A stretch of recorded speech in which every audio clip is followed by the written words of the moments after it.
नमस्कार दोस्तों, मुद्दे की बात में आपका स्वागत है। क्या उत्तर प्रदेश में बीजेपी और ब्राह्मणों की नाराजगी को लेकर शुरू हुई चर्चा खत्म नहीं हुई है?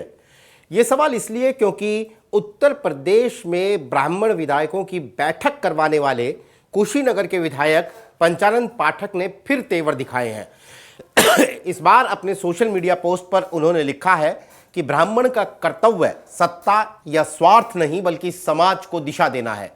सत्य बोलना, अन्याय का प्रतिकार करना और लोक कल्याण के लिए निर्भीक खड़ा होना ही ब्राह्मणत्व है।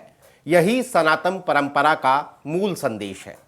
तो सवाल यह है कि सिर्फ 2-3 लाइनों के एक सोशल मीडिया पोस्ट में कर्तव्य, सत्ता, समाज को दिशा, सत्य, अन्याय का प्रतिकार, ब्राह्मणत्व, सनातन परंपरा जैसे भारी भरकम शब्दों का इस्तेमाल करके क्या वो किसी को कोई संदेश दे रहे हैं, और अगर हाँ तो किसे दे रहे हैं? इसे जानने के लिए और इस पिछले दिनों हुई इस पूरी पॉलिटिक्स का पर्सपेक्टिव समझने के लिए हमारे साथ मौजूद हैं वरिष्ठ पत्रकार और राजनीतिक विश्लेषक डॉक्टर उत्कर्ष सिन्हा।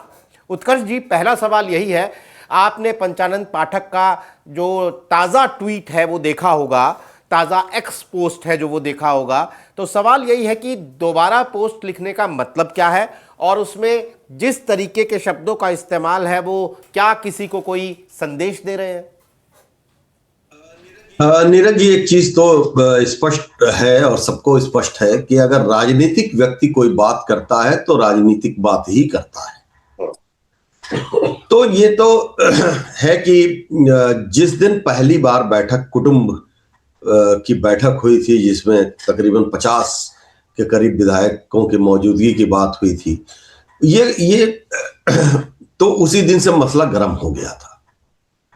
अब उसके बाद जो जिस तरह से पार्टी के भीतर माहौल है या जिस तरह से पार्टी के भीतर जो है गतिविधियां चल रही हैं, सब में बड़े छोटे छोटे छोटे छोटे टुकड़े हैं जिनको जो कैसे जुड़ेंगे और जुड़ के एक तस्वीर बनाएंगे वो तो आने वाले वक्त में देखेंगे। लेकिन ये सच है कि एक जो दबाव पैदा हुआ था इस बैठक के बाद, याद कीजिए ना कि नए नए प्रदेश अध्यक्ष हुए थे उस वक्त पंकज चौधरी, और तत्काल ये बैठक हुई और बैठक के बाद पंकज चौधरी का सबसे पहला जो नोटिस जारी हुआ और उस नोटिस जारी होने के बाद से जो रिएक्शन आया है ब्राह्मण समाज की तरफ से, तो ये सब कुछ एक राजनीतिक लाइन है। और बीच बीच में ये भी बताया जाता है कि ब्राह्मण समाज जो है वही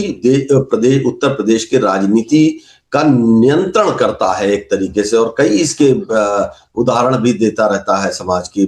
मायावती के साथ गए तो सरकार बना दी, अखिलेश के साथ गए सरकार बना दी, कांग्रेस को छोड़ा तो आज तक नहीं बन पाई। ये सब है चीजें। लेकिन उसी वक्त एक और मैसेज आया था। वो मैसेज था भारतीय जनता पार्टी के वेटरन लीडर और पुराने प्रदेश अध्यक्ष, एक समय में कद्दावर नेता रमापति त्रिपाठी का उन्होंने भी कहा था कि ऐसी बैठकें नहीं होनी चाहिए। लेकिन उसके बाद से रमापति जी कुछ बोले नहीं। और रमापति त्रिपाठी के बोलने को मैं क्यों अंडरलाइन कर रहा हूं? अंडरलाइन इसलिए कर रहा हूं कि वर्तमान प्रदेश अध्यक्ष पंकज चौधरी मूलतः शिष्य हैं रमापति राम त्रिपाठी के, और रमापति राम त्रिपाठी पिछले 10 साल से बीजेपी की राजनीति में हाशिए पर हैं कि आजकल उनके दरवाजे पे भीड़ लगने लगी है, ये भी सच है। लेकिन वो लाइन थी, एक बात वो। दूसरी बात उसके आगे बढ़ती जाती है, बात होती है प्रदेश मंत्रिमंडल में कुछ फेरबदल होने की, जो कि ऑन द कार्ड्स है। माना जा रहा है कि 15 तारीख से 20 तारीख के बीच में कुछ बदलाव होने चाहिए, और संगठन साथ साथ नए अध्यक्ष के लिए उनके संगठन में उनके साथियों की नियुक्ति। तो एक दबाव लगातार बना रहे, क्योंकि ये भी सच है कि ब्रजेश पाठक के तौर पर एक डिप्टी सीएम तो है, लेकिन डिप्टी सीएम ब्रजेश पाठक का अपने विभाग पे नियंत्रण को लेके भी बड़ी चर्चा चलती रही। ब्रजेश पाठक व्यक्तिगत रूप से एक बहुत मजबूत नेता है, बड़े जनाधार हैं उनके पास, उनके दरवाजे पे भीड़ भी बहुत होती है, लेकिन और वो मदद भी करते हैं, लेकिन वर्तमान सरकार में वो कितना कह पाने की स्थिति में है, इस पर भी सवाल होता रहता है। तो कुल मिला के एक ऐसा दृश्य बन रहा है जहां पर ब्राह्मण पॉलिटिक्स जो है, वो ब्राह्मण वोटर जो है, ब्राह्मण लीडर, वोटर तो छोड़ दीजिए, लीडर, वो एक प्रेशर लगातार बिल्ड कर किए रखना चाहता है, जिसमें उसकी हिस्सेदारी को लेकर के कोई सवाल जवाब ना हो, क्योंकि रह रह के बीच बीच में ये बात तो आई है कि ब्राह्मण समाज नाराज है, ब्राह्मण समाज खफा है, और बनारस में ब्राह्मण समाज की नाराजगी का खामियाजा भुगतना पड़ा, मोदी का जो मार्जिन कम हुआ, ये सब अपनी जगह है। लेकिन इसमें अंडरलाइन क्या है? अंडरलाइन ये है, या बिटवीन द लाइन्स ये है कि ब्राह्मण समाज भारतीय जनता पार्टी से नाराज नहीं है, वो उत्तर प्रदेश की सरकार से नाराज है, और यही लाइन और बढ़ाई जा रही है। नहीं तो ये पाठक साहब अकेले ही झंडा है या कोई सपोर्ट है? मतलब पंचानंद पाठक तो ऐसे मतलब उस नेता के तौर पर जाने नहीं जाते हैं जो लगातार सुर्खियों में रहते हों या फिर इस तरह के तेवर दिखाते हों। नहीं, बिल्कुल, और बल्कि पहली दफा जो है प्रदेश भर में उनका नाम भी आया है, वरना एक स्थानीय नेता से ज्यादा तो कभी पहचान बनी नहीं उनकी, है ना। अब देखिए, ब्राह्मण पॉलिटिक्स में क्या है कि पूर्वांचल, अगर आप देखिए तो जो सबसे ज्यादा दबदबा है वो आप उठा के देखें तो आपको मिलेगा प्रयागराज से लेके और इधर पूरी पट्टी जो आती है अयोध्या तक की, उसके बाद फिर थोड़ा थोड़ा ये कम होने लगता है, और पश्चिम में जाते जाते तो बहुत ही कम हो जाता है। लेकिन यहाँ नंबर ऑफ सीट्स इतनी है जहां पे प्रभाव रहता है। इसमें भी 2-3 खेमे हो गए, ब्राह्मण राजनीति में भी 2-3 खेमे हो गए जी। और एक युवा लॉबी ये है जो अपने आप को अब ऊपर लाने के लिए बेचैन है। दूसरी बात, योगी आदित्यनाथ जी का जो उत्तर प्रदेश के बाद जो सबसे बड़ा एक जनाधार वाला जिला माना जाता था पड़ोस में, वो जिला है कुशीनगर। अब ऐसे में पीएन पाठक रेलिवेंट होते हैं, वायस बनते हैं, है ना जी। तो वहां पर जाके पीएन पाठक जो है अचानक दृश्य में आते हैं, अचानक उनके यहाँ बैठक होती है, और उसके बाद फिर वो लगातार एक मोर्चा खोले हुए हैं। तो अब ये सारी जब स्थिति बनती है तो फिर वही है कि केंद्र कहाँ है, चुनौती कहाँ दी जा रही है। तो जाहिर सी बात है चुनौती सरकार के मुखिया को दी जा रही है, और पार्टी को ये बताया जा रहा है कि भाई हमारी जरूरत है, हम तो पार्टी के लिए कमिटेड है, समाज कमिटेड है, लेकिन सरकार बनाम वो जो है वो धारा तेज की जा रही है, और ये धारा अभी और तेज होगी दाएं बाएं से, जब देखेंगे कि मंत्रिमंडल का विस्तार अगर होता है, फेरबदल होता है, या संगठन में किस तरह से भूमिका बनती है। जी बिल्कुल। इस बीच बिकरू कांड में आरोपी खुशी दुबे का एक वीडियो सामने आया जिसमें वो बुरे वक्त में एक कोट अनकोट गरीब ब्राह्मण बेटी की मदद करने के लिए अखिलेश यादव का आभार जता रही हैं। इसके बाद सोशल मीडिया पर एक ग्रुप अखिलेश यादव को ब्राह्मण हितैषी बताने में जुट गया। क्या जमीन पर भी इस वीडियो का और इस पूरे घटनाक्रम का यही असर है? देखिए, अब अभी तक हम लोग राजनेताओं की बात कर रहे थे, वो लोग जो पावर में हैं और अपना हिस्सेदारी मांग रहे हैं। अब रह गया समाज, ब्राह्मण समाज, और खासतौर पे ये कानपुर उन्नाव के आसपास के कई घटनाएं ऐसी हुई जिसके भीतर ये सवाल खड़े हुए कि सरकार जो है ब्राह्मण विरोधी है, सरकार पर उधरी से ज्यादा आवाज आई है। अगर आप देखें तो कानपुर को केंद्र बनाइए और उसके अगल बगल के 4-5 जिलों को देखिए। खुशी दुबे वाला मामला जो है एक बड़ा सेंटिमेंटल मामला है, वो पॉलिटिकल मामला नहीं है, सेंटिमेंटल मामला है। और विकास दुबे की जिस तरह से हत्या हुई थी और उस वक्त भी जो बौखलाहट हुई थी अच्छा था बुरा था वो मैं नहीं जानता, क्योंकि अपराधी अपराधी होता है, लेकिन जिस तरह का घटनाक्रम हुआ था उसने एक बड़ा सेंटिमेंटल मूव तो किया था, वो वेव तो पैदा हुई थी। उसके बाद फिर एक और भी चीज हवा में उछली थी कि तमाम जो राजपूत या ठाकर क्षत्रिय बिरादरी के जो माफिया है उनके साथ तो ऐसा नहीं होता है, और उसके भी तमाम तर्क वर्क दिए गए थे। तो अब खुशी दुबे, अखिलेश यादव का देखिए, अखिलेश यादव का एक मतलब मदद करने वाला स्वभाव तो हमने बहुत, जब वो मुख्यमंत्री थे तब से देखा, और अभी भी जब दुर्घटना में कुछ होता है तो वो करते रहते हैं, वो मान लीजिए पर्सनल है। लेकिन पॉलिटिकल अब देखिए, ऐसा नहीं है कि अखिलेश यादव ब्राह्मण पॉलिटिक्स नहीं कर रहे हैं, वो कर रहे हैं। आप देखिए पूर्वी उत्तर प्रदेश में उनके पास 3 महत्वपूर्ण लोग हैं। पवन पांडे अयोध्या में, माता प्रसाद पांडे को उन्होंने सीएलपी बनाया है, और हरिशंकर तिवारी के बेटे विनय शंकर तिवारी फिलहाल उसी पार्टी में। बिल्कुल। और हरिशंकर तिवारी के हाथे के ऊपर बुलडोजर चलने वाला मसला किस तरह खड़ा हुआ था, और माता प्रसाद पांडे वहां गए थे। तो ऐसा नहीं, वो ठीक है, पीडीए की राजनीति अपनी जगह पे है, पीडीए की राजनीति अपनी जगह पे है। जनरल एक स्टेटमेंट ये दिया जा सकता है कि साहब अगला पिछड़ा की लड़ाई है, तो ब्राह्मण समाज तो अगले के साथ रहेगा। लेकिन ब्राह्मण वोटर का पैटर्न देखिए, वो पावर कमिटमेंट है जी। कौन सी ऐसी पार्टी उत्तर प्रदेश में ऐसी है जिसके साथ ब्राह्मण वोट नहीं गया? लंबे समय तक कांग्रेस के साथ रहा, इवन मुलायम सिंह के साथ गया, अखिलेश यादव के साथ भी समय पे गया, मायावती के साथ भी गया, और अब बीजेपी के साथ भी गया। समाजवादी पार्टी के साथ तो हालांकि आप लार्जर पर्सपेक्टिव में देखते हैं तो नहीं के बराबर गया। मुलायम सिंह यादव भी कहते थे कि मुझे हर गांव में एक ब्राह्मण वोटर मिल जाए तो मैं फिर उत्तर प्रदेश में सरकार किसी और की ना आने दूं। नहीं, वो बात ठीक है, मैं ब्रॉडर उस पर नहीं कह रहा हूं, लेकिन क्या समाजवादी पार्टी में ब्राह्मण लीडरशिप नहीं रही? नहीं रही है, बिल्कुल रही है। जनेश्वर मिश्रा तो संस्थापकों में से एक थे, और मुलायम सिंह के स्तंभ थे, ठीक है, वो भी रहा। मैंने अभी 3 नाम गिनाए ना आपको। जी जी जी, बिल्कुल। अब अगर, और ये तीनों नाम छोटे नहीं है, पवन पांडे अयोध्या में है, और लगातार वो ये बात बोलते रहते हैं। आप देखिए अभी अयोध्या में कल एक घटना घटी है, आपके यहाँ भी उसकी रिपोर्टिंग बहुत अच्छी अभिषेक जी ने की, कि रोड शो हुआ अध्यक्ष का जी।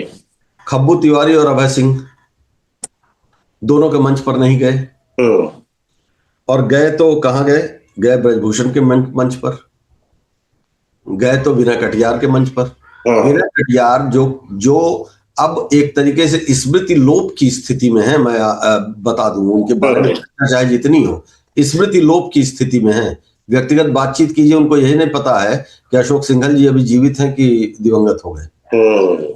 तो उस स्थिति में भी पड़े हुए एक नेता को उन्होंने अपना कुर्मी कनेक्ट तो दिखा दिया। लेकिन अब रह गया सवाल समाजवादी पार्टी का। मैं ये नहीं कह रहा हूं कि समाजवादी पार्टी को वोट देगा ब्राह्मण, लेकिन अगर ब्राह्मण समाज ये अपनी जैसी उपेक्षा बता रहा है, वैसी उपेक्षा और इमोशनल लाइन जैसी खुशी दुबे के बाद एक इमोशनल वाइब आ रही है, तो अगर कहीं गुंजाइश बनती है तो फिर वो वोट क्यों नहीं देगा? एक दूर की कौड़ी उछाल के देखा जाए, मैं उसको राजनीतिक नहीं कह, बहुत दूर की कौड़ी उछाल के देखिए कि अगर खुशी दुबे प्रत्याशी हो जाती है, अगर हो जाती है, तो उस इलाके के ब्राह्मण वोटर्स का सेंटिमेंट कहां जाएगा? और तब जबकि एक साथ ये भी है कि उपेक्षा हो रही है, उपेक्षा। मैं इसलिए दूर की कौड़ी की बात कहा कि इसकी कोई संभावना नहीं है फिलहाल, लेकिन राजनीति है। नहीं, लेकिन आपने बिल्कुल सही कहा, दूर भले ही दूर की कौड़ी हो, लेकिन कौड़ी है।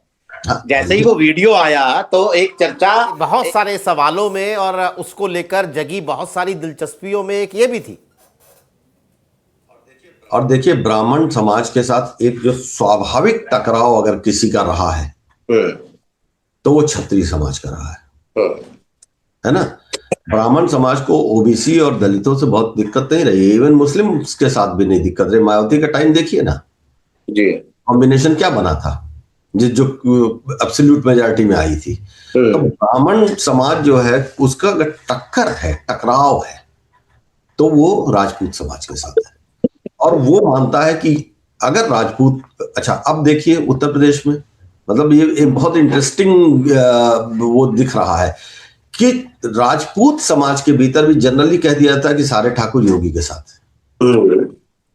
लेकिन मुझे तो तमाम उसमें फ्रैक्शंस और सब फ्रैक्शंस दिख रहे हैं अभी, उसमें भी लॉबी दिख रही है। ब्रजेश सिंह, धनंजय सिंह, ब्रजभूषण शरण सिंह, अभय सिंह, राजा भैया, अभी इस पर डिकोड किया जाएगा किसी दिन। लेकिन ये स्थिति है। अब ये फिलहाल का जो पीएन पाठक पर वापस आके और वहां से पकड़े, तो ये चीज चल रही है और ये चलेगी, दबाव की राजनीति तब तक जब तक मंत्रिमंडल और संगठन का स्वरूप हमारे सामने नहीं आ जाता। ये काफी महत्वपूर्ण बात आपने कही है कि मंत्रिमंडल जो बदलाव होने वाला है उसमें किस तरह के बदलाव होते हैं वो बड़ा महत्वपूर्ण होगा। एक बात और, खुशी दुबे के सवाल का ही एक्सटेंशन है कि डेप्यूटी सीएम ब्रजेश पाठक इसलिए मैं अपने दर्शकों को बता दूं कि जब ब्राह्मण विधायकों ने बैठक की तो तमाम चर्चा में एक बात ये भी थी कि जो ब्राह्मणों की नुमाइंदगी सरकार में करते हैं वो ब्रजेश पाठक हैं, और ब्रजेश पाठक तो दूर दूर तक इस बैठक में कहीं नहीं है और उस बैठक से कोई नज़दीकी भी उन्होंने नहीं दिखाई। अब डेप्यूटी सीएम ब्रजेश पाठक खुशी दुबे के परिवार से अस्पताल में मुलाकात करते हैं, यानी कि खुशी दुबे की वो मां जिनकी मदद करने का दावा खुशी दुबे कर रही है कि अखिलेश यादव ने की। तो क्या इसे अखिलेश यादव के बैलेंसिंग एक्ट के तौर पर देखा जाए? मेरा सवाल यह है कि क्या इसे बीजेपी की एक कोशिश के तौर पे माना जाए या एक ब्राह्मण नेता के तौर पर ब्रजेश पाठक की? व्यक्तिगत तौर पर ये ब्रजेश पाठक है, इसका पार्टी से रिश्ता में नहीं जोड़ पा रहा हूं। देखिए मैं बताऊं आपको, ब्रजेश पाठक एक ऐसे नेता हैं जो वास्तव में अगर देखिए तो भारतीय जनता पार्टी में उत्तर प्रदेश में ब्राह्मणों के सबसे सर्वमान्य नेता है, सबसे ज्यादा सक्रिय नेता है। और यही नहीं, वो आप याद कीजिए लखीमपुर में कांड हुआ था, उस वक्त भी ब्रजेश वहां थे। और ब्रजेश पाठक बहुत खुल के पक्षधरता करते हैं आप, और मतलब समाज के साथ जो है वो खड़े हो जाते हैं, दूर दूर तक चले जाते हैं। अपने यहाँ जो आता है उसकी बात तो अलग ही है, लेकिन वो जाते हैं। ब्रजेश पाठक एक बड़े नेता है और ब्रजेश पाठक व्यक्तिगत छवि को लेकर के भी, अपने राजनीतिक शैली को लेकर के भी हमेशा बिल्कुल एक लाइन पे रहते हैं। और दूसरी तरफ इतिहास भी देखिए, ब्रजेश पाठक ऐसा नहीं कि भारतीय जनता पार्टी के बहुत पुराने नेता हैं, वो तो बीएसपी में थे ना। हाँ बिल्कुल, वो तो बीएसपी में थे, राज्यसभा भी बीएसपी के राज्यसभा सांसद थे। तो ब्रजेश पाठक का जो कद बढ़ा है वो उनके अपने व्यक्तिगत कार्यशैली से बढ़ा है। तो वो ये ठीक बात है कि उनको ये जरूर, ये ट्रिगर तो अखिलेश यादव के उस सपोर्ट का है, लेकिन उन्होंने कवर कर लिया। और ब्रजेश पाठक का जो क्षेत्र है और जो खुशी दुबे का इलाका है वो लगभग एक ही है, उन्नाव से काफी जुड़ा हुआ मामला है। इवन पहले भी वो खुशी दुबे के लिए आवाज उठाते रहे, उस तरह से रहे, लेकिन वो कहते थे कि अन्याय हुआ है उस लड़की के साथ। तो ब्रजेश पाठक ये जो जाके मिलने वाली बात है अस्पताल में, ये मुझे ये मतलब यकीन है इस बात का कि ये ब्रजेश पाठक का पर्सनल जेस्चर है। और वो पर्सनल जेस्चर ऐसा पहली बार नहीं है, वो संवेदनशील इस मामले में बहुत प्रॉम्प्ट लीडर हैं, बहुत स्मार्ट लीडर हैं, मदद करने के मामले में, समाज के उस पर जाने के मामले में, अपने यहाँ आने वाले लोगों को एंटरटेन करने के मामले में। और यही वजह है कि ब्रजेश पाठक डिप्टी सीएम है। बहुत सारे पुराने ब्राह्मण नेता भी तो पार्टी में थे। हाँ बिल्कुल ठीक बात है। तो ब्रजेश पाठक का ही अपना क्रेडिट है, अपना क्रेडेंशियल है। एक बार फिर मैं जिसका जवाब आप जिक्र में कर चुके हैं, मैं अपने दर्शकों को एक पर्सपेक्टिव देने के लिए कि 2027 के विधानसभा चुनाव के चश्मे से चीज़ों को समझने की कोशिश कर रहे हैं इन दिनों। इससे पहला चुनाव हुआ था 2022 में विधानसभा का। तो अब आप समझिए कि विधानसभा चुनाव में आमतौर पर हम ये बहस करते हैं कि जाटव वोट जो है वो समाजवादी पार्टी को वोट नहीं देता है, दलित नहीं देता है, जाटव बिल्कुल नहीं देता है। तो जाटव वोट मिला था 9% CSDS लोक नीति के आंकड़े के मुताबिक 2022 में समाजवादी पार्टी को, और इसके बरक्स ब्राह्मण वोट मिला था 6%, जाटव वोट से भी कम। तो आप जो बात कह रहे हैं कि 5 साल के बाद, मतलब लोग सीधा सीधा ये खारिज कर देते हैं कि ब्राह्मण वोट तो भैया कहीं नहीं जाने वाला है, किसकी कुछ भी बात हो। लेकिन आप 2022 के इस आंकड़े के बाद इन 5 सालों में बदली हुई परिस्थितियों को, 2024 के लोकसभा चुनाव को, इन सबको कुछ बदलाव लाता हुआ देख रहे हैं। देखिए, मैं ब्राह्मण वोटिंग पैटर्न को हमेशा एक नजरिए से देखता हूं। देखिए, दलित वोटर का कमिटमेंट अब तक वही जगह शिफ्ट हुआ है। पहले कांग्रेस के साथ था और उसके बाद फिर बीएसपी के साथ था। बीच में चिटर पिटर, लेकिन कोई बड़ा हिस्सेदार अभी तक नहीं आया। ठीक, यादव कम्युनिटी का वोटर आप देख लीजिए, समाजवादी पार्टी के गठन के बाद से वो मेजॉरिटी में एक जगह रहा। लेकिन ब्राह्मण वोट फ्लोट करता है, परिस्थितियों के हिसाब से फ्लोट करता है, विनेबिलिटी के हिसाब से फ्लोट करता है, और इस्टेब्लिश करता है कि सरकार वो बनाता है ना। तो ये जो पावर है उस वोट की, वो पावर बनी रहती है, क्योंकि सत्ता के साथ हमेशा ब्राह्मण होता है। बहुत कम ऐसा इंसिडेंट हुआ हो जब आप देखेंगे कि बहुत नेग्लेक्टेड हुआ हो उत्तर प्रदेश की राजनीति में, सरकार में ब्राह्मण बहुत नेग्लेक्टेड रहा हो। ऐसा बहुत रेयर इंसिडेंट्स पाएंगे, है ना। तो वो एक नब्ज पहचानता है और वो लड़ना जानता है। उसे तमाम आरोप लग रहे हैं कि साहब जाति विशेष की सरकार हो गई है और जाति विशेष का बड़ा संरक्षण है, लेकिन दूसरी कौन सी बिरादरी बोल रही है? बात सही है, बिल्कुल। ब्राह्मण ही बोल रहा है। तो वो वोकल भी है, वो वोकल भी है और कंट्रोल भी है उसका। तो इसलिए ब्राह्मण वोट को आप हमेशा इस तरह से देखिए कि उस लीडरशिप के साथ, ठीक है, कुछ कमिटमेंट तो हमेशा एक होता है, धर्म और उसके हिसाब से वो अपनी जगह पे है, लेकिन ऐसा नहीं है कि उसको शिफ्ट होने में बहुत ज्यादा दिक्कत है। रीजंस ढूंढ लिए जाएंगे, सिचुएशंस बन जाएंगे, है ना जी। क्योंकि अगर गुस्सा है तो गुस्सा अगर है और उस गुस्से पे पानी नहीं डाला गया तो वो गुस्सा गुल खिलाएगा। नहीं, ये बात बिल्कुल सही है। और हम बार बार 10 साल पुराने या 5 साल पुराने आंकड़ों के चश्मे से आने वाले चुनावों को नहीं देख सकते। वो एक रेफरेंस पॉइंट है उसका, वो एक एनालिसिस का तरीका है।